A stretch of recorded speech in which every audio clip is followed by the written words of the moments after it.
Buenas tardes a todos los que nos acompañan en esta reunión especial que en la Escuela de Alejandría.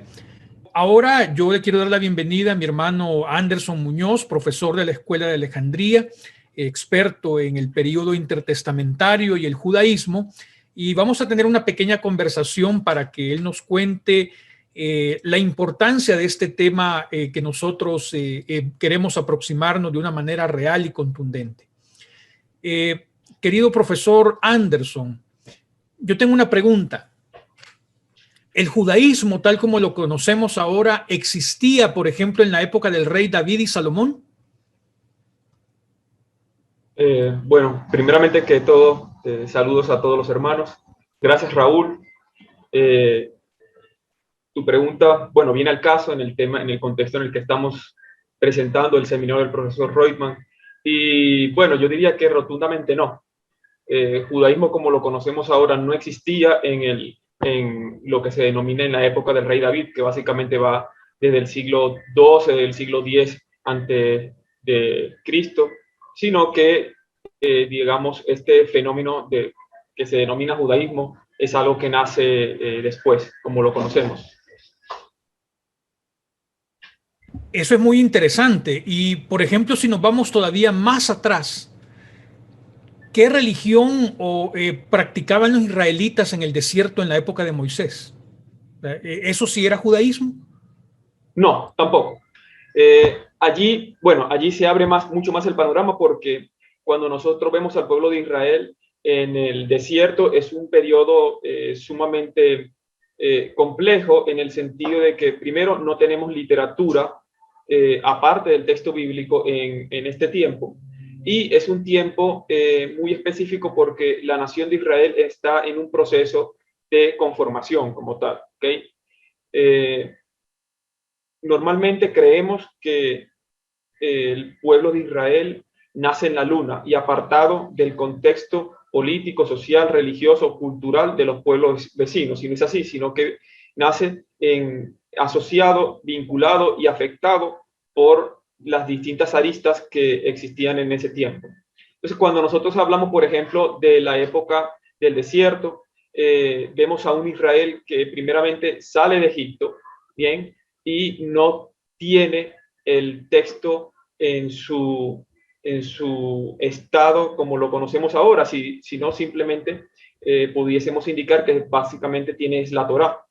Y como tiene la Torá, es un pueblo que está en una constante conformación, formación y se está estructurando. Estructura que la vamos a ver luego, por ejemplo, en el periodo que usted me acaba de preguntar, como es en la época del rey David.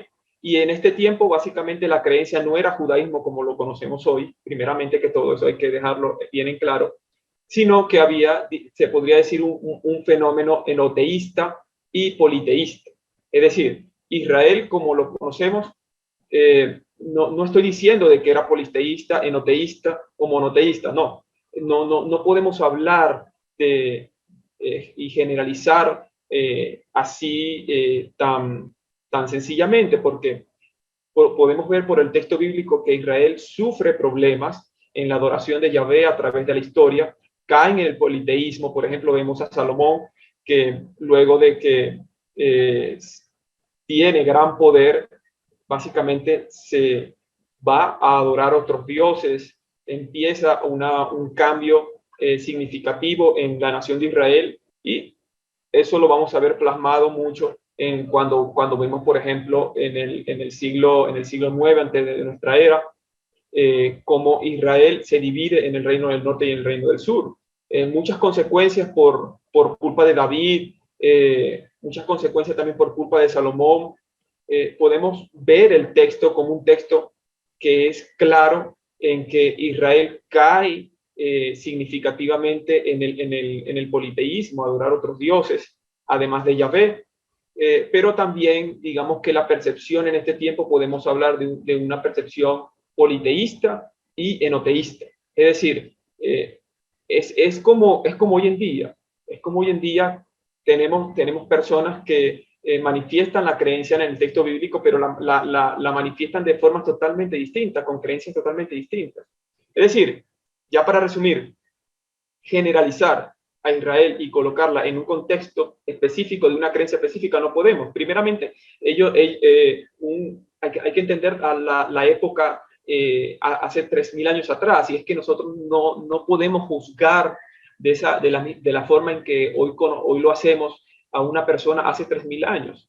Una persona hace 3000 años no tenía internet, no tenía una biblioteca, eran personas simples que trabajaban en el campo, llegaba la noche y simplemente esperaban ya a dormir y a despertar al otro día.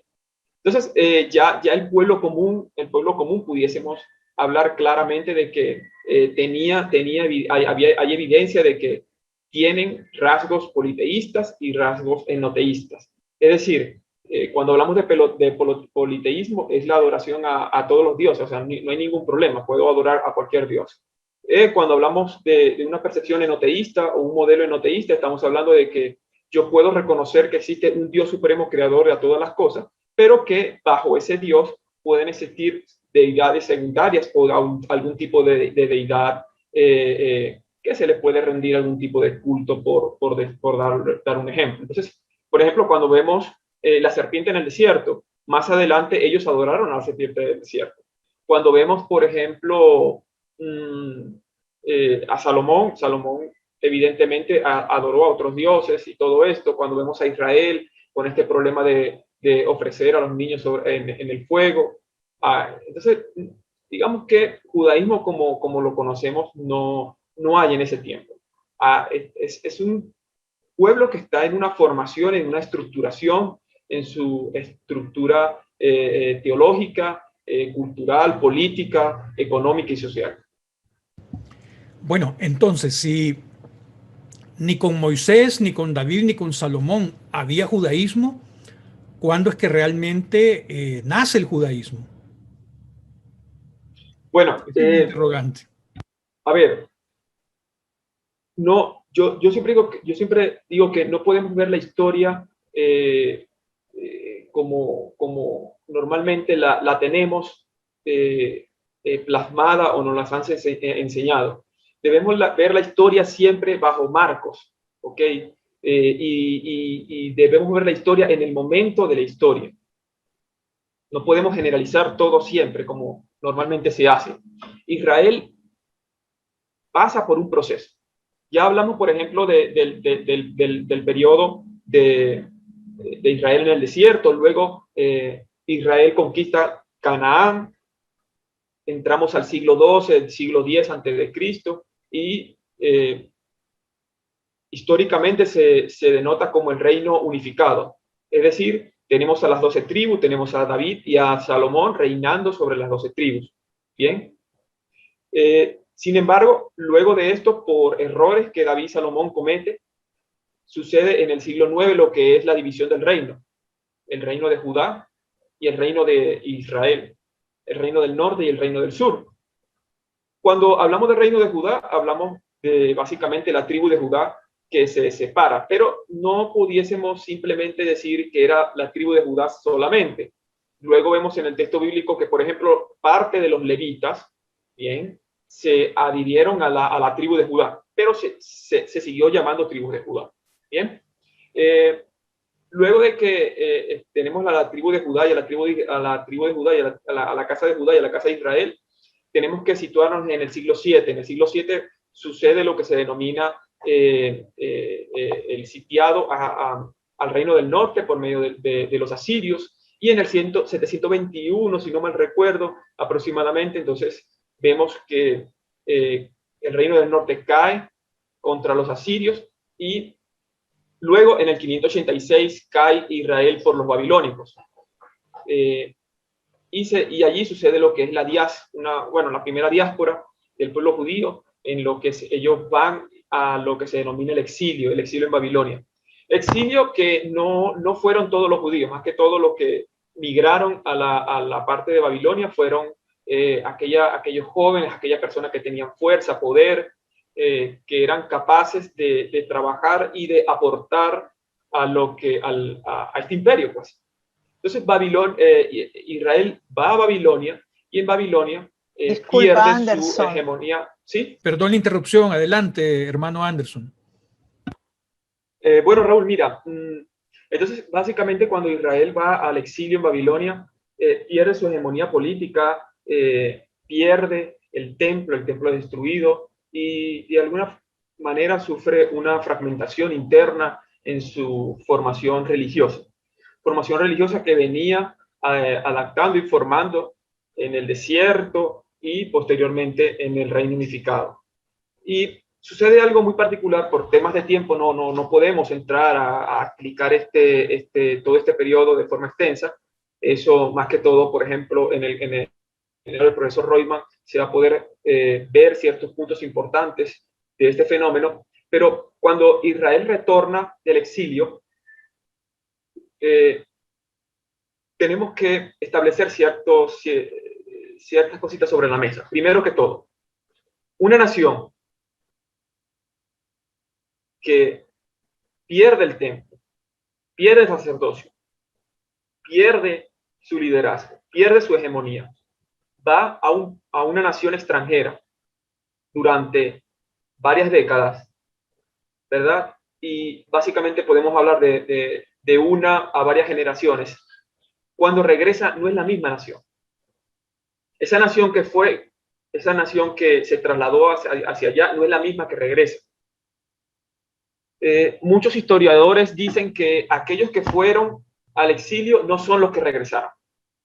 Primeramente no son los que regresaron. Los que regresan es una nueva generación. Sin embargo, tenemos en el libro de Esdras que se dice que habían personas que habían visto el primer templo. Entonces ya allí tenemos una fuente literaria importante. Yo creería que si fue así, esas personas tendrían que ser personas muy ancianas, sumamente ancianas, y no podemos hablar, yo diría, de miles, sino de muy pocas personas ancianas que probablemente en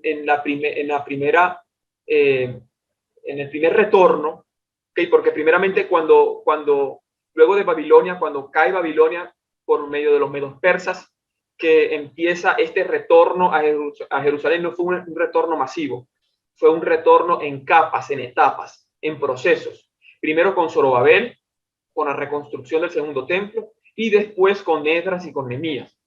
Cuando nosotros observamos que el texto nos apunta a que habían personas que habían visto el primer templo y ven el segundo templo, probablemente estaba haciendo referencia a una fuente muy temprana en el sentido de personas que vinieron en el primer retorno.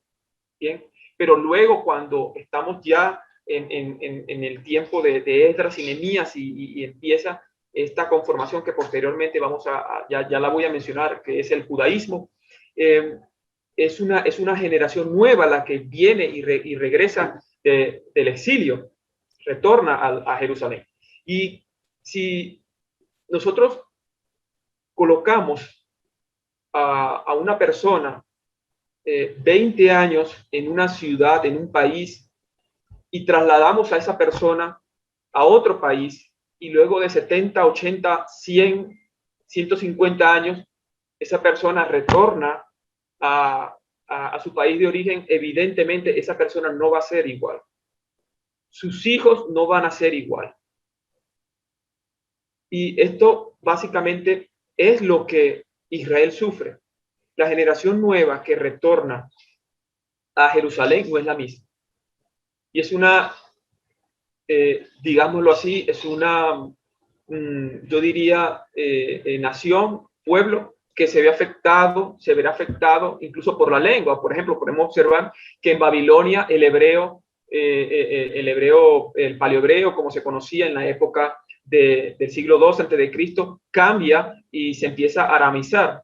Y entonces ya miren que por medio del idioma ya hay un cambio, por medio de la cultura, por medio del contexto, sufre cambios. Entonces Israel se ve en la necesidad, y cuando hablo de necesidad, aquí yo hablo de la palabra clave. Hablo de la palabra clave porque sabemos y entendemos que por medio de los momentos difíciles en la historia es que los pueblos generan cambios. Cambios porque se tienen que reagrupar, reestructurar y conformar en una identidad específica. Y aquí nace, por ejemplo, cuando vemos el fenómeno del judaísmo o el prejudaísmo en el libro de Esdras y Nehemías, vemos que aparece una palabra, una expresión que no existe en la Biblia hebrea anteriormente, que es el Sera Kodesh.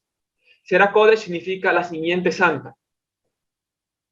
Es decir, ya Israel en este momento de la historia se ve en la necesidad de reagruparse, de reestructurarse y de conformar otra vez y regresar a esa raíz que traía.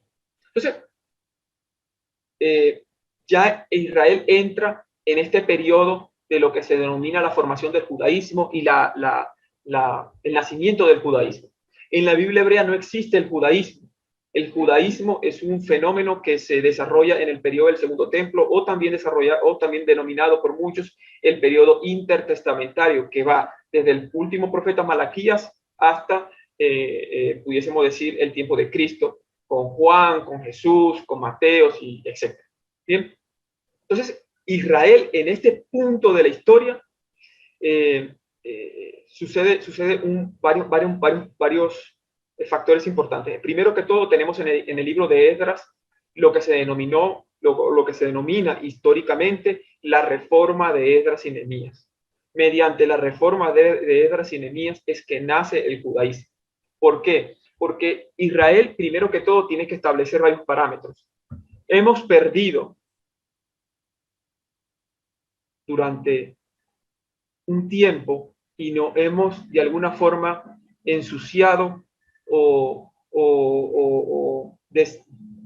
quebrantado como nación, como pueblo de Yahvé. Y es allí cuando, por ejemplo, Israel se ve en la necesidad de establecer ciertas normas. Y entre esas normas, por ejemplo, tenemos la pureza religiosa.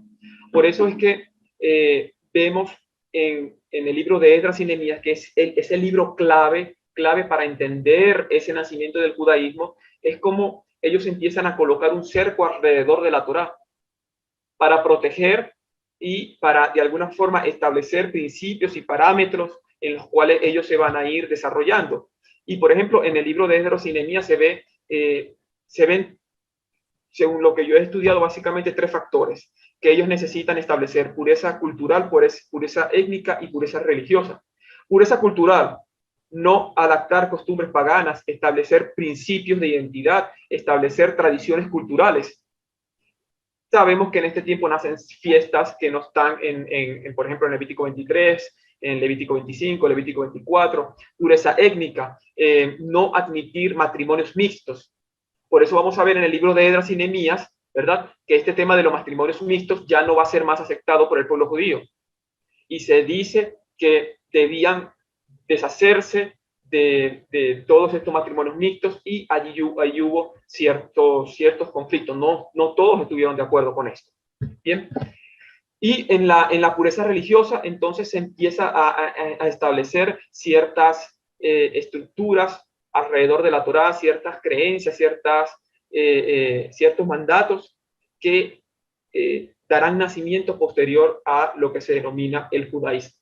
Entonces, al hablar de judaísmo, podemos observar primeramente que no es una palabra que aparece en la Biblia como nosotros la conocemos, así desde Génesis en adelante. Se dice que la primera mención del término judaísmo aparece en el segundo libro de Macabeos, capítulo 2, por allí, por el versículo, creo que 20, 30, por allí. Es la primera vez que aparece el término judaísmo. Entonces definimos el judaísmo como una estructura que nace en el periodo del Segundo Templo, derivado de la reforma de Esdras y Nehemías. Posterior a la reforma de Esdras y Nehemías, tenemos ciertas circunstancias, ciertas cositas que pasaron en este momento, pero ya no la tenemos en el Nuevo Testamento, ni en la Biblia hebrea como nosotros la conocemos, no aparecen allí. Luego de la reforma de Esdras y Nehemías, tenemos, pero ya de fuentes extrabíblicas, por ejemplo, la formación de la Gran Asamblea. La formación de la Gran Asamblea es un fenómeno que nace luego de este tiempo, en lo cual Israel, como yo lo venía mencionando, en su necesidad de establecerse ya otra vez como un país y establecer principios, establecer pureza, establecer ya una hegemonía otra vez política interna. Siempre, no voy a hablar política general porque siempre estuvieron bajo imperios, imperio babilónico, imperio medio persa, imperio griego, imperio romano, imperio jamoneo, en fin. Entonces es una política interna, religiosa, cultural, social, política, en la cual ellos empiezan a otra vez a conformar. Y en este momento entonces nace, por ejemplo, la Gran Asamblea, y la Gran Asamblea empieza a impartir ciertas normativas. ¿Ok?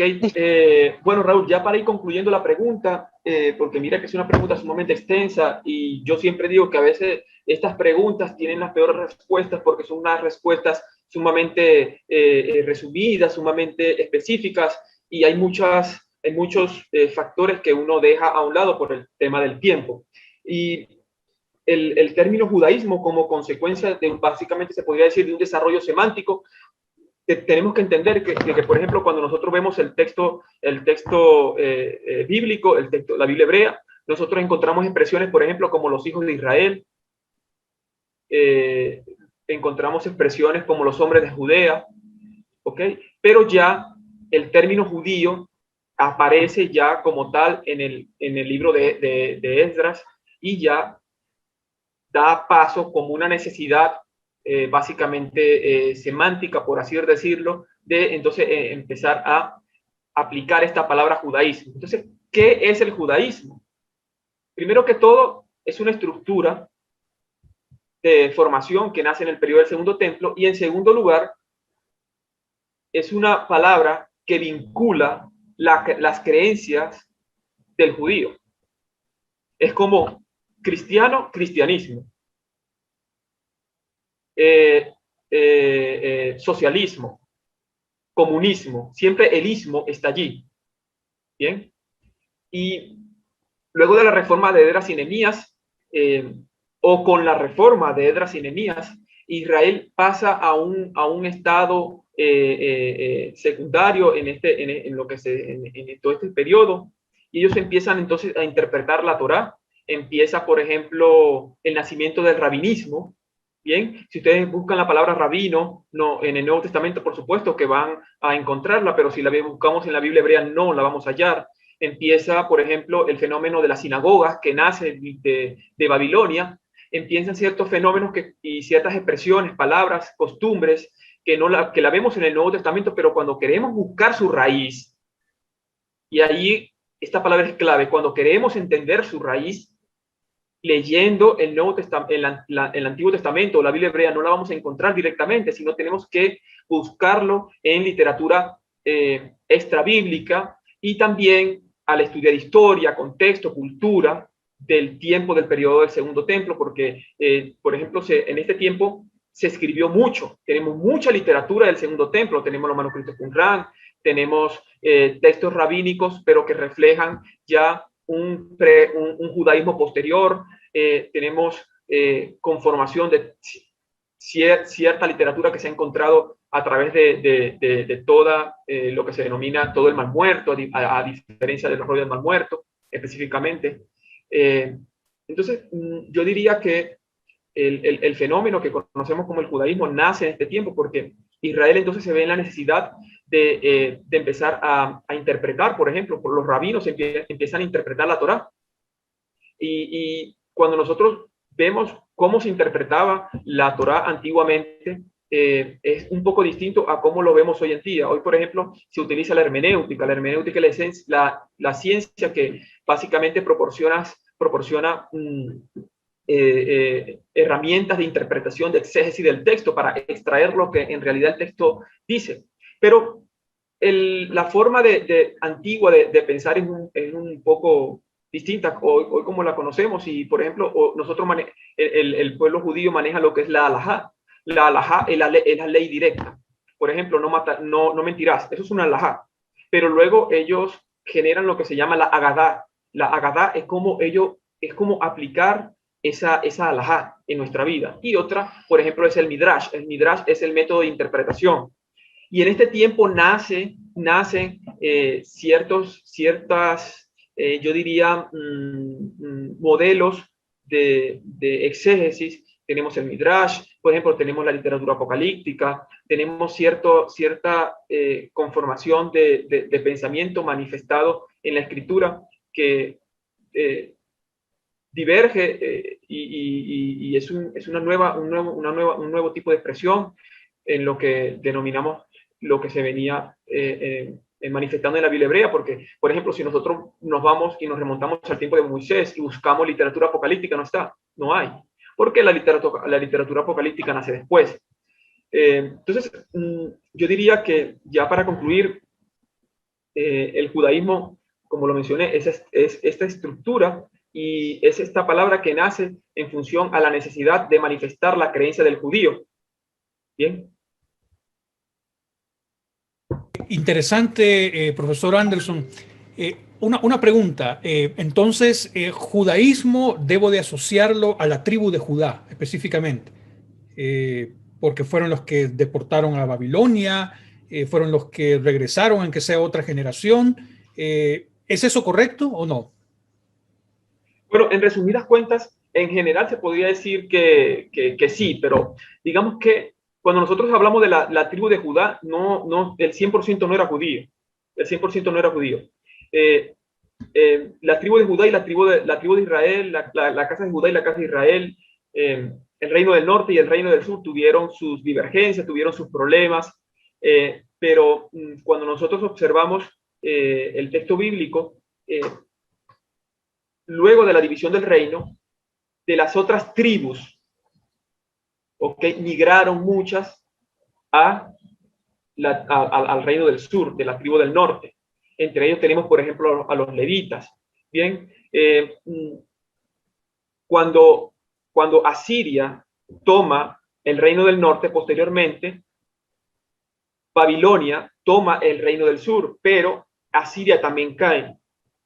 Bien, y Babilonia extiende su imperio, y en este tiempo también hay otra vez esa mezcla entre las tribus.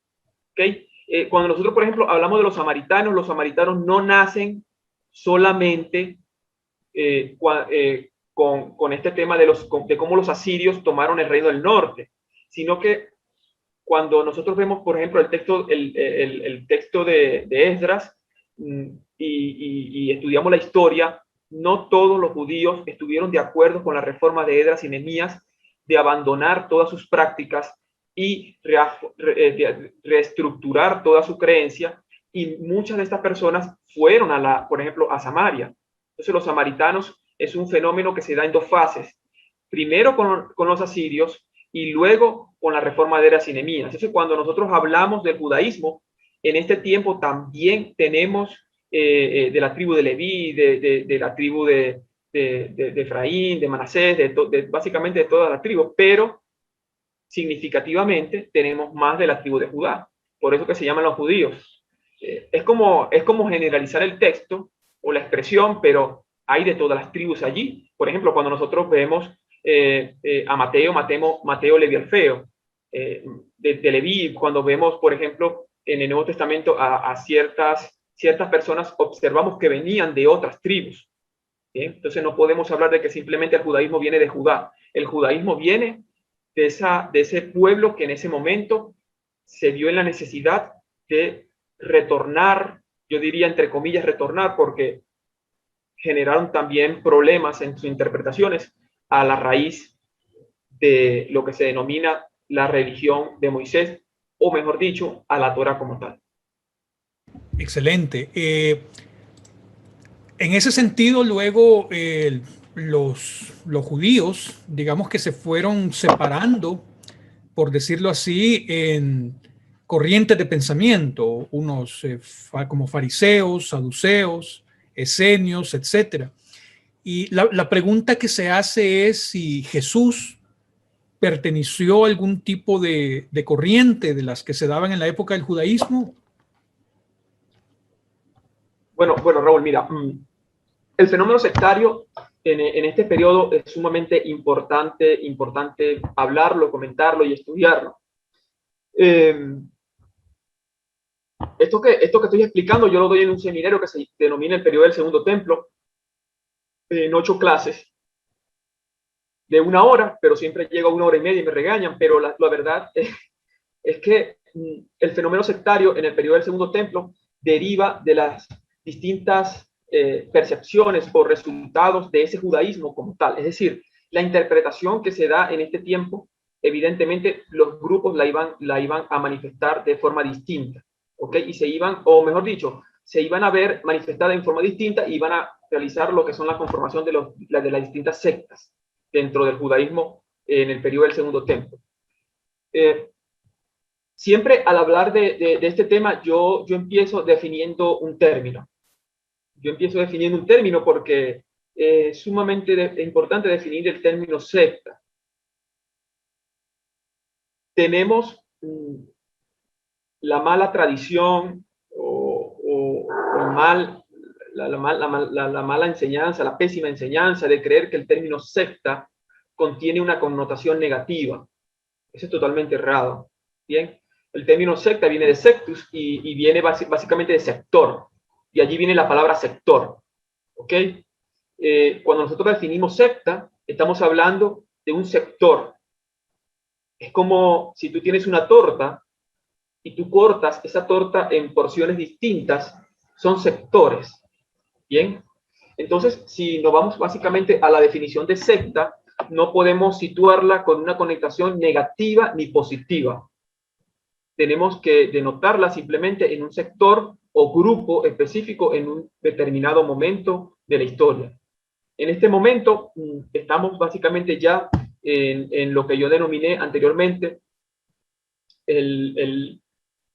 la reforma de Esdras y Nehemías y la conformación de la Gran Asamblea, pero la conformación de la Gran Asamblea se ve luego disuelta, se generan lo que son los Sukkot, no hay tiempo para hablar del tema de los Sukkot, se genera lo que se denomina entonces la casa de Gilel, la casa de Chamán, que es otro tema, pero cuando hablamos del fenómeno sectario en el periodo del Segundo Templo, tenemos que irnos luego de la reforma de Esdras y Nehemías a la revuelta macabea. La revuelta macabea fue un punto de inflexión en este periodo porque generó lo que nosotros generó esto, básicamente lo que nosotros denominamos el fenómeno sectario, porque luego de que los hasmoneos o la dinastía hasmonea empieza su liderazgo por vencer a Antíoco Epífanes en la revuelta macabea, este momento de la historia es crucial porque mediante este proceso o el resultado de este proceso que aconteció, los hasmoneos, básicamente si mal no recuerdo, Juan Hircano, se denominaron reyes y sacerdotes, o se denominó rey y sacerdote. Y cuando nosotros vemos el texto bíblico es un texto que apunta a que, según el texto, los sacerdotes vienen de la tribu de Leví, los sumos sacerdotes vienen de la línea de Aarón y el reinado viene de la tribu de Judá. Pero una persona no podría en ningún momento adjudicarse estos dos títulos porque no es correcto. Pero así fue. Bien, así fue, y esto dio resultado a que los sacerdotes del templo no estuvieran de acuerdo con este fenómeno y hubo una ruptura. Hubo una ruptura. Muchos de ellos murieron por mano de sus mismos hermanos judíos y muchos de ellos lograron huir. ¿Ok? Entonces tenemos una línea sacerdotal levítica que huye y lo más probable es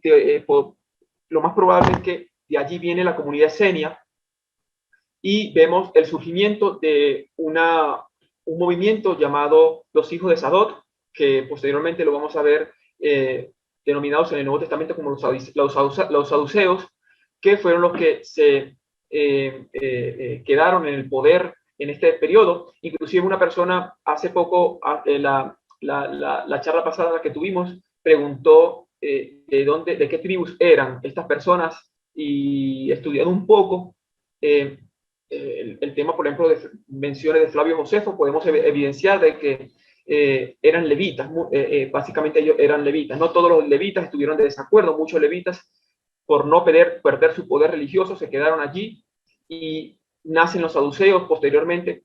Luego de la Gran Asamblea da como resultado el rabinismo y grupos de rabinos que empezaron a interpretar la Torá. Y en estos grupos de rabinos, entonces, nacen por medio de lo que se denominan los Sugot, que los últimos Sugot fueron Hillel y Shammai, y se da como efectuado dos perspectivas distintas que vienen a ser lo que nosotros vemos como la casa de Hillel y la casa de Shammai, y los fariseos nacen entonces en este tiempo, que eran aquellos que se denominaban los separados o los que interpretaban correctamente la Torá, y seguían a Hillel o seguían a Shammai. Entonces, según, por ejemplo, escritos del mismísimo Flavio Josefo, un historiador del siglo I de nuestra era, él habla de que existían tres grupos o tres sectas en el judaísmo antiguo, que eran los fariseos, los saduceos y los esenios. Bien, entonces, básicamente, cuando nosotros hablamos del periodo del Segundo Templo, tenemos que posicionar en función a las consecuencias y a la historia a cada uno de estos grupos, saduceos, fariseos y esenios, cada uno con distintas creencias y divergencias entre sí en cuanto a la interpretación del texto. Eso es básicamente al hablar del fenómeno sectario. Otro fenómeno es el universalismo y el exclusivismo, que también surge, por ejemplo, con literatura ya bíblica en el libro de Isaías, y en contrarrespuesta, por ejemplo, con el libro de Ezequiel. Cuando nosotros, por ejemplo, estudiamos, por ejemplo, Ezequiel 44, si no mal recuerdo, vamos a observar de que Ezequiel, por ser una persona que viene de una línea sacerdotal, dice que los extranjeros y aquellos que no estén circuncidados de carne ni de prepucio podrán entrar al templo. Es una teología exclusivista. Bien, pero por otro lado, cuando nosotros observamos, por ejemplo, el fenómeno de Isaías, vemos una teología universalista, porque vemos, por ejemplo, Isaías 56, en el cual este profeta habla de que todas las naciones que guardan el Shabbat y los Moadim podrían venir y entrar en su condición de gentil, de goy, no circuncidados al templo. Entonces vemos básicamente dos aristas un poco distintas. No quiero entrar en este momento si eso es una contradicción bíblica ni nada, no cabe en este momento en este contexto, pero es evidente lo que el texto bíblico manifiesta. Entonces, esto también dio pie a que este sectarismo, este fenómeno sectario, tuviese dentro de sí teologías distintas en cuanto a cómo ellos veían el texto bíblico. Allí termino la primera parte de la pregunta. Ahora, la segunda parte de lo que me estás preguntando sobre si Jesucristo pudo haber pertenecido a una de estas sectas, y yo diría que no. Por ejemplo, cuando nosotros vemos el desarrollo teológico en el Nuevo Testamento, por ejemplo, el Mesías engendrado por Dios, la cena del pan, del vino, expresiones como los hijos de Duz, los hijos de las tinieblas, los pobres en espíritu, la caridad, etc. Por ejemplo, el templo, hablando del templo escatológico, esto es una teología que vemos plasmada en el Nuevo Testamento. Por ejemplo, se habla cuando Jesucristo habla de que habla sobre el templo y habla de que se habla de que el futuro templo no sería conformado o reestructurado por manos humanas. Perdón, entonces estamos ante esta manifestación de que está hablando de un templo escatológico, el cual será directamente establecido por Yahvé. Y todos estos puntos que yo acabo de mencionar lo vemos manifestados en Qumran, por ejemplo, la comunidad esenia. Entonces, cuando nosotros observamos la teología de Jesucristo y la teología qumránica, podemos ver, yo diría, palpablemente en los manuscritos del Mar Muerto, de que se habla, por ejemplo, en uno de los manuscritos de Qumran, de que se habla de una cena mesiánica, ¿okay? De una cena mesiánica con pan y vino, y se habla del Mesías de Israel y el Mesías sacerdotal. ¿ok? Y ese Mesías se le denomina como Melquisedec. Entonces, observamos también en el Nuevo Testamento que se habla de una cena, ¿verdad? Luego de esta era, en la era mesiánica, de Israel y de Jesús y la iglesia. También vemos, por ejemplo, implícito aquí los modelos mesiánicos que luego vamos a ver en el Nuevo Testamento. Vemos al Mesías como hijo de Dios en Qumran, lo vemos en el Nuevo Testamento, la justificación por la fe, temas como la predestinación.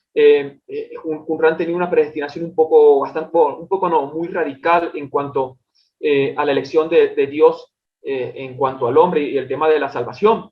Entonces, vemos una correlación entre Qumran, la teología qumránica, la teología del Nuevo Testamento, y muchos han dicho que posiblemente entonces Jesucristo evidenciaba un carácter esenio y por ende, de alguna manera, lo colocan allí. Sin embargo, a pesar de que es verdad esta correlación que hay en este punto, nosotros vemos también la teología del Nuevo Testamento una teología universalista. Vemos una teología paulina, por ejemplo, universalista, en cuanto al que el gentil no se tiene que circuncidar, sino que en su condición de gentil, por medio del cumplimiento de la profecía de Isaías, en cuanto a todas las naciones que entrarían al templo a adorar en su condición de gentil, no se necesita y no se requiere la circuncisión del prepucio, sino la circuncisión del corazón. Esto va en clara, no va en armonía con lo que nosotros vemos en Qumran, ¿ok? En Qumran vemos una teología exclusivista, mientras que la teología del Nuevo Testamento es universalista. Por ejemplo, observamos que cuando Jesucristo habla del buen samaritano, bueno, lo que se denomina la parábola del buen samaritano, Jesús no coloca y no hace hincapié a que debes pertenecer a un grupo específico, sino simplemente él apunta a lo que se denomina en hebreo lo que es la sedaká. La sedaká es la justicia, hacer actos de justicia. Cuando ustedes leen en la Biblia hebrea, acto de justicia está hablando de hacer el bien a los pobres, al necesitado, ayudar. Entonces no importa básicamente en qué grupo estés. El hermano, ¿verdad? Aquel que de alguna manera está cumpliendo con la normativa de la Torá, es aquel que ama a su prójimo. Entonces, el prójimo, en este caso, ¿verdad? Mira que el buen samaritano entonces ayuda a este hombre, ayuda a su prójimo, ese es su prójimo. Y eso va totalmente en desarmonía con la teología qumránica, porque, por ejemplo, Qumrán dice que debemos odiar al enemigo, mientras que la teología de Jesucristo es una teología totalmente contraria, debemos amar a nuestro enemigo. Entonces vemos correlaciones entre Qumran, la comunidad esenia y los esenios y Jesús, pero al mismo tiempo vemos divergencias. Es lo mismo con Juan el Bautista. Un esenio no iba a ir a estar haciendo tevilá o bautismo a todo el mundo. Eso era algo solamente de la comunidad esenia y tú tenías que pertenecer a la comunidad esenia. Entonces no podemos situar a Jesús en los esenios y tampoco debemos desvincularlo de ellos.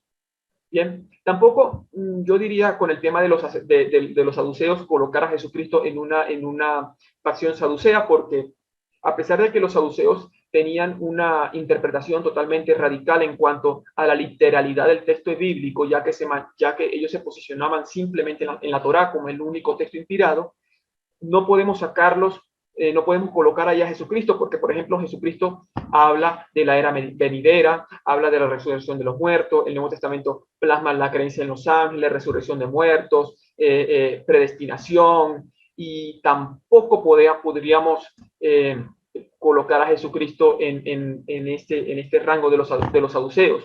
Los saduceos en total contradicción o otra arista o 180 grados en cuestión de la comunidad esenia. Por ejemplo, los saduceos manifiestan un libre albedrío radical. Dios no tiene nada que ver aquí nosotros hacemos lo que nos dé la gana. Totalmente distinto con la teología esenia. Bien, no podríamos colocar allí a Jesucristo tampoco. Con los fariseos, bueno, con el tema de los fariseos, mira que él tiene varias disputas con los fariseos. por ejemplo, con el tema de sanar en Shabbat, el lavamiento de las manos y otra normativa. Pero con respecto a los fariseos ya entramos en otro punto, porque los fariseos también tenían habían dos tipos de fariseos, lo de la casa de Gilel y lo de la casa de Shammai, tenían creencias totalmente distintas, es decir, tenían ciertas agadá, interpretaciones totalmente distintas de estas dos casas. Gilel creía que sí se podía sanar. Mira que Jesús cree que sí se puede sanar, pero Gilel cree que no. Entonces, cuando nosotros vemos el texto bíblico, no podemos decir, es que los fariseos no sanaban en Shabbat. No es así. Los fariseos de la casa de Shammai no sanaban en Shabbat, pero los fariseos de la casa de Gilel sí lo hacían. Y la casa que prevaleció luego de la destrucción del segundo templo fue la casa de Gilel. Bien, entonces situar a Jesucristo en uno de estos tres grupos, yo no lo creo conveniente. Yo creería que tiene relación con los grupos, con estos grupos, pero no lo colocaría en uno específico. Particularmente como apreciación personal, ya saliéndome un poco de la parte crítica histórica, contextual y todo esto, yo creo que cada grupo tenía ciertas creencias correctas, solamente que como nosotros vemos que es un fenómeno sectario, el sectarismo siempre nos lleva al rigorismo, y el rigorismo siempre lleva a lo que Jesucristo plasmó sencillamente y le dijo a los fariseos: ustedes han colocado tantas leyes y tantas reglas que no dejan entrar ni tampoco salir. Entonces ya nadie puede entrar ni salir por culpa de ustedes. Entonces yo creo que cada grupo estaba correcto en ciertos parámetros, y Jesucristo puede vincularse a uno de estos grupos en ciertas aristas, pero hasta allí no podemos posicionar a Jesucristo como un fariseo, esenio o saduceo. Muy bien, excelente, hermano Anderson, gracias por esa amplia explicación. Ya para terminar esta entrevista, ubicándonos en el tiempo en que nace la iglesia, después de aquella fiesta de Pentecostés, y comienza aquel pequeño grupo de personas, ¿verdad?, que habían sido sorprendidas, ¿verdad?, por la revelación del resucitado. La pregunta es, ¿y a ellos cómo les llamaban o cómo se consideraban ellos, ¿verdad? Porque sabemos que el término cristianos es muy posterior, ¿verdad? Pero la curiosidad es, entonces, ¿acaso la iglesia nace en un contexto extremadamente judío? Bueno, yo diría que la iglesia no nace en un contexto judío, la iglesia es judía.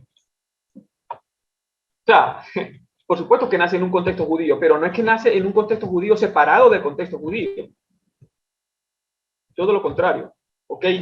A ver, primero que todo, yo hablé de tres sectas: saduceos, esenios y fariseos. A ver, ¿cómo considerar a estas personas que siguen a Jesús como Mesías en este tiempo? Otra secta del judaísmo, simplemente eso. ¿Okay? Lo que nosotros denominamos hoy cristianismo en el tiempo de Jesucristo es simplemente otra secta, así, no fuera del judaísmo, sino así como los fariseos, los esenios y los saduceos. Es sencillamente de esa manera, ¿ok? Haciendo hincapié y que cuando hablo de secta, olvídense de la connotación negativa. No piensen en la connotación negativa. Eso es algo posterior de la historia. Es algo totalmente posterior de la historia. Bien. Aquí hay un punto importante. A ver, no podemos saber exactamente cuántos judíos existían en el tiempo de Cristo. Okay, no podemos saberlo con certeza.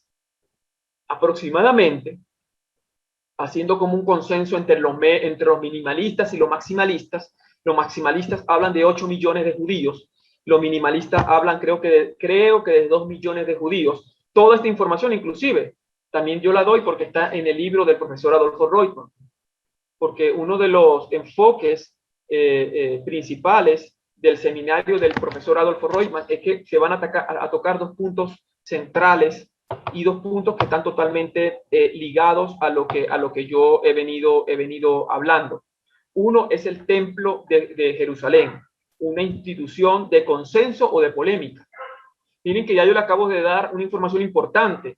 Si ustedes están prestando atención y vuelven unas 2 o 3 veces a ver este video y se inscriben en el seminario, el día lunes, cuando empiece la primera clase y el profesor hable de la polémica en el templo, ¿ok? Y él va a hablar específicamente de los modelos o de los fenómenos sectarios en el periodo del segundo templo, ya ustedes van a conocer y van a tener información por lo que yo les he dicho, se les va a hacer sumamente sencillo. ¿Ok? Luego, en el punto 2, habla del el sectarismo en Israel como un nuevo fenómeno social y religioso. Entonces, yo básicamente hoy le estoy dando parte del seminario. Aquí, esta sería la quinta clase, esta sería la introducción. No, pero yo diría que lo cierto es que se dice que aproximadamente entre 2 millones a 8 millones de judíos, primeramente en lo que se denomina la Palestina, ¿ok? Si hablamos de los tiempos de Cristo, es algo anacrónico hablar del término Palestina. Si lo hablamos de hoy, es toda esa parte de Palestina.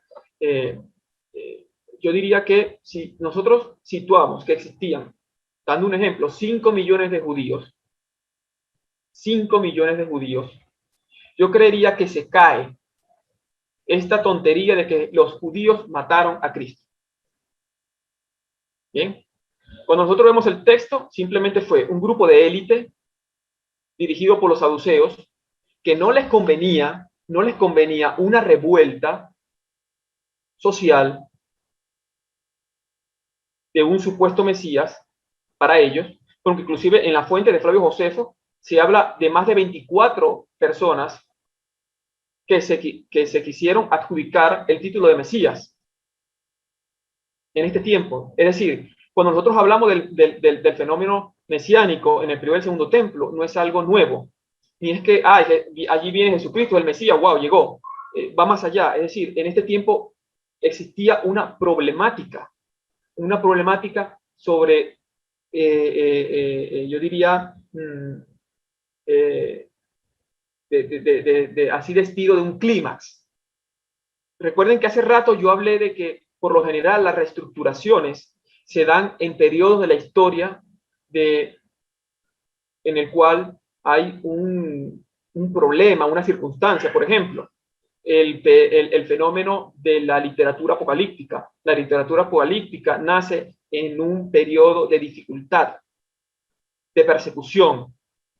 Tenemos literatura apocalíptica en la Biblia hebrea, tenemos Daniel, tenemos literatura apocalíptica en la comunidad esenia. Luego tenemos literatura apocalíptica en el Nuevo Testamento. Y cuando nosotros observamos cuándo nace y cuándo se escribe Apocalipsis, nace en un periodo de una problemática. Entonces, cuando entramos en la problemática mesiánica, en el periodo del Segundo Templo o periodo de Cristo, se ve básicamente manifestada por el clima religioso, social, político, en el cual el pueblo judío estaba cansado de estar sometido al imperio romano y necesitaban esa libertad. Cuando más de 24 mesías o personas que querían o se adjudicaban o pretendían nombrarse como el Mesías de Israel en este tiempo, era un problema para los saduceos, porque los saduceos iban a perder su hegemonía política y religiosa. Primeramente que todo. ¿Por qué? Porque había un problema con el templo. No voy a entrar en eso lo va a explicar el profesor Adolfo Reutemann. Bien. Entonces, cuando nosotros nos vamos, por ejemplo, al siglo I y vemos a Jesucristo que se manifiesta o lo nombran de alguna forma como el Mesías esperado, yo diría que el 1% se enteró de esa información. De esos 5 millones de judíos, el 1% escuchó el mensaje. Y de ese 1 o 2%, vamos a poner un 3%. De ese 3% que escuchó el mensaje, el 0.3% creyó en el mensaje cuando Jesucristo estaba vivo. Y el 0.1% de 5 millones o el 0.2% de 5 millones fue quien mató al Mesías. En una primera instancia histórica concreta, contextual. En una circunstancia teológica, tú y yo lo matamos, porque él murió por todos nosotros. Pero ya eso es teología. Pero cuando nosotros hablamos de crítica histórica, estamos hablando de un punto de la historia específico, en lo cual más de 4.900.000 judíos ni siquiera se enteraron de que allá en Jerusalén mataron a uno que se denominaba el Mesías, por decirlo de esa manera. Yo sé que estoy dando estadísticas muy bajas, porque normalmente se cree que el 90% escuchó el mensaje de Jesucristo y todo lo demás. Yo diría que fue muy poco, subí al 3%. Bueno, estoy aquí sacando cálculos en la mente, quizás si hacemos más o menos los cálculos, pudiésemos llegar un poco más y todo lo demás, pero en fin, lo cierto es que la problemática, miren que es sumamente compleja, porque el tema de Jesucristo y los cristianos, luego de que Jesucristo muere, no se sale del mundo judío. Es decir, allí con el cristianismo como lo conocemos no hay. Es decir, Jesucristo no era cristiano, no iba los domingos a la iglesia, fue un judío que creció como judío, vivió como judío, murió como judío, y sus primeros seguidores eran judíos. Vemos, por ejemplo, en la fiesta de Pentecostés, quienes iban a la fiesta eran judíos, los primeros creyentes eran judíos, los apóstoles eran judíos, y los que seguían a Cristo, básicamente se les denominaba una secta del judaísmo, así como los fariseos, los saduceos y los esenios. Ahora, ¿por qué nace el cristianismo? Que nace décadas después en Antioquía. La expresión cristianos, cristianismo, ¿por qué? ¿Recuerdan el término judaísmo? ¿Por qué? Porque cuando estas personas que vienen en su mayoría de la tribu de Judá empiezan a establecer un sistema de creencias, ¿verdad? Ellos son los judíos, y ellos en qué creen, en el judaísmo. Nace, yo diría que como una expresión bajo una necesidad a nivel semántico del tema del judío, que es judaísmo, y luego vemos esa estructura teológica de Jesucristo como el Mesías. Entonces le empezaron a llamar los cristianos, porque ¿qué significa cristiano? Pequeño Cristo. Porque también a los cristianos se le denominaban los del camino. ¿Por qué se le denominaba los del camino? Porque Jesucristo dijo, yo soy el camino, la verdad y la vida. Entonces se les denominaba los del camino, y los del camino porque eran seguidores de Cristo. Entonces, si Cristo es el Mesías, nosotros que somos sus seguidores somos menos que él, somos pequeños, entonces somos como pequeños Cristos. Y ahí viene cristiano, y de ahí posteriormente cristianismo. Pero ya eso es algo posterior. Muy bien, hermano Anderson, muchas gracias por este abrebocas que usted nos acaba de dar previo al seminario del doctor Adolfo Reutemann. Creo que ha quedado clara la idea. Para nosotros, que en la mayoría somos cristianos, es importantísimo conocer nuestras raíces judías, ¿verdad? Creo que es muy importante para nosotros saber específicamente de dónde venimos, para entender quiénes somos y así, por supuesto, conocer hacia dónde vamos. Creo que ese es lo importante de todo esto. Bien, por parte de la Escuela de Alejandría, esto ha sido todo por hoy. Muchísimas gracias por su atención y hasta la próxima. Que Dios les bendiga.